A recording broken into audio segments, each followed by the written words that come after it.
కర్మ అంటే పని. ఆ పని మన చేత చేయింపబడుతున్నది. మనం చేస్తున్నాం అనుకుంటాం. ఈ మనం చేస్తున్నాం అనుకున్న చోటే ఉంది చిక్కంతా. మన చేత చేయింపబడుతున్నటువంటిది ఒక కారణం వేరే ఉంది. అయినను ఫలితముల విషయమున అప్పుడు ఆ చేసినటువంటి కర్మకి ఫలితం ఉంటుంది కదా. అక్కడికి వచ్చేప్పటికి జీవి మనస్సును అనుసరించి బంధించుటయో మానుటయో జరుగుతున్నది.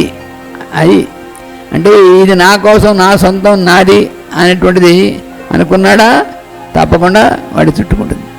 లేదు ఇది ఇంపర్సనల్, మొత్తం జరిగేటువంటి దాంట్లో నా వంతు నేను చేయవలసినటువంటిది అనుకుంటే అప్పుడు వీడికి బంధం ఉండదు. అందుకని బంధానికి కారణం ఏమిటంటే వీడి మనస్సే కారణం.